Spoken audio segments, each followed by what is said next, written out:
అన్న మీ పేరు? నా పేరు శ్రీనివాసరావు. శ్రీనివాస్ గారు ఎక్కడి నుంచి వచ్చారు? విజయవాడ నుంచి. విజయవాడ నుంచి సైకిల్ తొక్కొచ్చారా? సైకిల్ తొక్కొచ్చారు. మరి రోడ్లు ఎలా ఉన్నాయి? రోడ్ల మధ్య బాగోలేదండి. అంటే విజయవాడ నుంచి సైకిల్ తొక్కొచ్చి పిఠాపురంలో ప్రచారం చేస్తున్నారు పవన్ కళ్యాణ్ గారికి. ఎందుకు అంత అభిమానం? ఆయన అంటే మాకు ఇష్టం. ఆయన నా దేవుడు. ఆయన కోసం ఏదైనా చేస్తాం. అంటే పిఠాపురంలో ఊరు తిరుగుతున్నారు వీధి వీధి. రోడ్లు ఎలా ఉన్నాయి? రోడ్లు డ్రైనేజీ బాగలేవు. సూచన ప్రతి ఒక్కరు కూడా ఈసారి మాత్రం పవన్ కళ్యాణ్ గారి పిఠాపురం పక్కా గెలుస్తారని గ్యారెంటీ నమ్మకం ఇస్తున్నారు. చూసారా పవన్ కళ్యాణ్ గారిని ఎప్పుడైనా కలిసారా? కలవలేదు. మరి పవన్ కళ్యాణ్ కలవలేదు, చూడలేదు, ఇంత అభిమానం చూపిస్తున్నారు విజయవాడ నుంచి ఇక్కడికి వచ్చి ప్రచారం. మా పల్లె ఆయన మా దేవుడితో సమానం. అంతే, మా దేవుడికి వర్క్ చేయాలి ఎక్కడున్నా కానీ. అది అంటే దేవుడు అంటున్నారు ఎందుకని? మరి జగన్మోహన్ రెడ్డి గారు పథకాలు ఇస్తున్నారు అంటున్నారు కదా. ఏం పథకాలు ఇస్తున్నారు? 1000 రూపాయలు ఇసుక 5000 రూపాయలు చేశారు. 120 రూపాయలు వీరు 300 రూపాయలు చేశారు. ఇంకేం పథకాలు ఇస్తున్నారు? నెలకేస్తున్నారు 10,000. రోజుకి తీసుకుంటున్నారు 200 రూపాయలు. సంవత్సరం నెలకి ఎంత అయింది? ఇది నెలకి 10,000 వేసి సంవత్సరం మొత్తం తీసేసుకుంటున్నారు. గతంలో ఎలా ఉండేది? 2019 ముందు ఇప్పుడు ఎలా ఉంది పరిపాలన? 2000 పోయిన తెలుగుదేశం ప్రభుత్వంలోనే పరిపాలన బాగుంది. ఈ జగన్ ప్రభుత్వం పరిపాలన బాగలే. ఇప్పుడు ఊరు తిరుగుతున్నప్పుడు ప్రజలు ఏం చెప్తున్నారు? వంగా గీత గారికి వేస్తాం అంటున్నారు, లేకపోతే జగన్ గారికి మళ్ళీ గెలిపిస్తాం అంటున్నారా, లేదా పవన్ కళ్యాణ్ గారు? వంగా గీత పక్కన పెట్టండి, మేము పవన్ కళ్యాణ్ గెలిపిస్తాం. ఆల్రెడీగా నియోజకవర్గాలు తిరుగుతున్నాను కాబట్టి పక్కా జనసేన పార్టీకి గెలిపిస్తామని ప్రతి ఒక్కరు కూడా అదే మాట చెప్తున్నారు. అంటే ఇప్పుడు మీరు ఊరు తిరుగుతున్నప్పుడు ప్రజలతో మాట్లాడతారు కదా, వాళ్ళు చెప్పే సమస్యలు ఏంటి? అంటే ప్రధానంగా ఏం సమస్యలు ఉన్నాయని చెప్తున్నారు? సమస్యలను పక్కన పెట్టండి, ముందు మన ఊరికి చెప్పడానికి కుదరదు. వాళ్ళు మాత్రం పవన్ కళ్యాణ్ గారిని ఈసారి గెలిపించుకోవాలి అనే నేపథ్యంలో పక్కాగా ఉన్నారు. ఎప్పుడు వచ్చారు మీరు విజయవాడ నుంచి ఇక్కడికి? నేను విజయవాడలో పొద్దున్న ఆదివారం ఉదయం 8ంటికి బయలుదేరా, రాత్రి 9ంటికి వచ్చాను. ఎన్ని రోజులు ఉండబోతున్నారు ఇక్కడ? ఎలక్షన్ లాస్ట్ టైం వరకు ఉంటానండి. ఇంతకు ముందు ఎక్కడన్నా పర్యటించారా ఇలాగే? లేదు. పవన్ కళ్యాణ్ గారి కోసం కేవలం పిఠాపురం వచ్చాం. 2 ఓట్లు వేయాలి ఇక్కడ అందరికి ప్రజలకు చెప్తున్నారా? ఊరు తిరుగుతా మీరు? అంటే ఈ రోజు నుంచే మొదలెట్టాం, ఇంకా రేపు నుంచి ఇంకా చెప్తారు. గతంలో ఇలా ప్రచారం చేశారా మీరు ఎప్పుడన్నా? గతంలో కూడా మనం విజయవాడలో ప్రచారం చేసాం. సైకిల్తో కాదు మామూలు ప్రచారం చేసాం. ఎలా ఉంది అప్పటికి ఇప్పటికి? 2019కి ఇప్పటికి జనసేన గ్రాఫ్ పెరిగిందా? జనసేనకు మద్దతు పెరిగిందా? 50% పెరిగిందండి. మరి పవన్ కళ్యాణ్ గారు, చంద్రబాబు నాయుడు గారు, బీజేపీ 3 పార్టీలు కలిసి వెళ్తున్నాయి అంటున్నారు. నేను సింహం సింగల్ గా వస్తానని జగన్మోహన్ రెడ్డి గారు చెప్తున్నారు. అంటే మీకేమనిపిస్తుంది? సింహం సింగల్ కాదు, ముందు రాష్ట్ర భవిష్యత్తు కావాలి. ముందు రాష్ట్ర భవిష్యత్తులో ఈ జగన్మోహన్ రెడ్డి చేతుల్లో బయటికి రావాలి. అది బయటికి రావడం కూటమి తప్పదు. పవన్ కళ్యాణ్ గారు తీసుకున్న నిర్ణయం మాత్రం అది కరెక్ట్. మీకేమైనా పొలాలు ఉన్నాయా? పొలాలు ఉన్నాయి. పొలాలు సర్వే రాళ్ళ మీద జగన్మోహన్ రెడ్డి గారు పేరు రాశారు, నెక్స్ట్ పాస్బుక్ మీద ఆయన ఫోటో వేసారు. ఎలా చూస్తారు ఇవన్నీ రైతులుగా? అయినా మన ఆస్తుల మీద వాళ్ళ ఫోటోలు ఏంటండి? అర్థం కాదు. వాళ్ళని సంపాదించి ఇచ్చారా మనకేమైనా? మన పట్టాల మీద వాళ్ళ ఫోటోలు ఏంటండి? అర్థం కాదు. ఎంతవరకు న్యాయం అది? అది కరెక్ట్ కాదు. అంటే ల్యాండ్ టైటిలింగ్ యాక్ట్ అనేది ఒకటి తీసుకొచ్చారు. ఆ యాక్ట్ లో ఉన్నది ఏంటంటే 2 సంవత్సరాలు ఎవరన్నా మీ భూమి నాదని చెప్తే 2 సంవత్సరాలు మీరే పట్టించుకోలేదనుకో, మీకు ఏదో పనులుండో లేకపోతే హెల్త్ ఇష్యూలు ఉండే ఏదైనా ఉండి, అది రెవెన్యూ అధికారులు ఎవరిదని తేల్చుతారంట. ఇది ఎంతవరకు కరెక్ట్ అంట? ఇది కరెక్ట్ కాదండి. అది ఇప్పుడు నేనే మాది ఇక్కడ కాదు, పాప శ్రీకాకుళం. నేను విజయవాడ వచ్చి 10 సంవత్సరాలు అవుతుంది, అప్పుడు వెళ్ళలేదు. మరి అది తీసుకుంటారు? అది తీసుకున్నట్టేనా? ఎవరు తీసేసుకుంటారు? ఏంటిది ఇది? ఈ పరిపాలన మారాలంటే పవన్ రావాలి, పవన్ రావాల్సిందే. అది పవన్ కళ్యాణ్ గారు ఇప్పుడు అంటే 21 సీట్లే తీసుకున్నారు. టీడీపీ ఎక్కువ స్థానాల్లో పోటీ చేస్తుంది, బీజేపీతో కలిసి వెళ్తున్నారు 3 పార్టీలు. మరి పవన్ కళ్యాణ్ గారు సీఎం క్యాండిడేట్ కాదు, ఆయన తాకట్టు పెట్టేసాడు టీడీపీకి పార్టీని అని చెప్పి కొంతమంది నాయకులు, వైసీపీ నాయకులు అంటున్నారు. ఎవరు చెప్పారు ఈ మాట? జగన్మోహన్ రెడ్డి గారు కూడా పబ్లిక్ మీటింగ్ లో చెప్పండి ఎంత తాకట్టు పెట్టారు? ఆయన తాకట్టు పెట్టాను వాళ్ళ ప్యాకేజీ గురించి నా కొడుకులు మాట్లాడాలి. ఆయన తాకట్టు పెట్టాలంటే ఆయన జగన్మోహన్ రెడ్డి పెడతాడు తాకట్టు.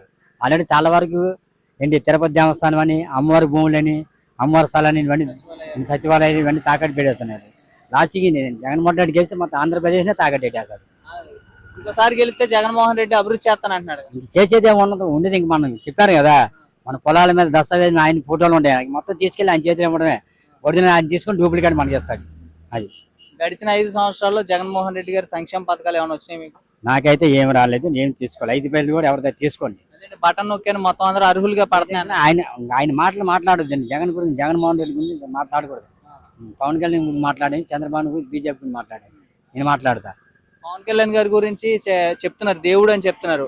ఏం చేశారని ఆయన దేవుడు అంటున్నారు. మరి జగన్మోహన్ రెడ్డి పథకాలు ఇస్తున్నాడు, పవన్ కళ్యాణ్ గారు ఏం చేశారని దేవుడు? జగన్మోహన్ రెడ్డి ఏం పథకాలు ఇచ్చారండి? ఒక్క 1000 రూపాయలు ఇసుకుని 4000 చేసేది. ఇప్పుడు నాలాంటి పని లేకుండా పోయింది. 5 సంవత్సరాలు ఉంది. నా దగ్గర 4 పని వాళ్ళు ఉండేవాళ్ళు, 4 మానేశారు. నాకే పొందు పని వాళ్ళకి నేనేం చెప్తాను? నేను ఇప్పుడు బారుకెళ్ళి ఒక బీరు తాగుతాను. నేను ఆ బీరు ఇప్పుడు 300, ఒకప్పుడు ఎంత 120. ఒరిజినల్ దొరుకుతుందా కల్తీ అంటారు? అది ఒరిజినల్. ఇష్టం వచ్చిన పేర్లు చెప్తూ ఉంటాను. ఇంకా అంటే మరి పవన్ కళ్యాణ్ గారి గురించి చెప్పాలంటే ఏం చెప్తారు? ఆయన గురించి ఏం తెలుసు మీకు? పవన్ కళ్యాణ్ గురించి ఆయన ఎవరు కష్టాన్ని ఆశించారు కదండి. కౌలు రైతునికే కానీ, ఉద్దానం కిడ్నీ సమస్యల బాధితులకే కానీ, అలాగే సెంట్రల్ గవర్నమెంట్ ఆర్మీ వాళ్ళకే కానీ, చాలా మంది ఇప్పుడు మత్స్యకారులు బోర్డులు దానికే కానీ, ఇంకా మన కళ్ళతో చూస్తాం. ఇంకేం చెప్పాలి? అది ముందు జనాలు అర్థం చేసుకోవాలి, ఇంకా అర్థం చేసుకోవాలి. ఆయన అర్థం చేసుకుని చెప్తున్నారు. ఆయన రీల్ స్టార్, సినిమాలు తీసుకుంటాడు వెళ్ళిపోతాడు, ఓడిపోయినా గెలిచినా గానీ ఆయనకు ఓటు వేసినా వేస్ట్ అని అంటున్నారు. ఇప్పుడు మన ఇంట్లో సమస్యలు ఉన్నాయి, అవి మనం కష్టపడి మన ఇంట్లో సమస్యలు తీర్చలేనప్పుడు బయట సమస్యలు ఎలా తీరుతాం? తన పని చేసుకోవడం తప్పులేదుగా. ఇప్పుడు ప్రభుత్వం సొమ్ము తిని బతకమంటారే అండి జనాలు. తప్పు. నాయకులైనా కానీ ఎవరైనా కానీ ముందు మన కుటుంబాన్ని మనం పెంచి పోషించుకున్న తర్వాత బయటకు వచ్చారు. ఆయన జోబులో డబ్బులు తీసి జనాలు పెడుతున్నాడు. జనాల మీద డబ్బులు తీసి జనాలకు పెట్టట్లా. అది తప్పేం లేదు. జగన్మోహన్ రెడ్డి గారు 5 సంవత్సరాల పాలనలో రాష్ట్ర అభివృద్ధి ఏమైనా ఉందంటారా? 3 రాజధానులు కడతా, పోలవరం పూర్తి చేస్తా అన్నారు. పోలవరం ఆల్రెడీ పూర్తి అయిపోయింది. ఎక్కడ రాడ్లు తుప్పట్టేసింది. ఇంకా దానివల్ల గోదావరిలో కొట్టుకెళ్ళిపోయింది. అది ఒకటి అయిపోయింది, ఇంకేం లేదు.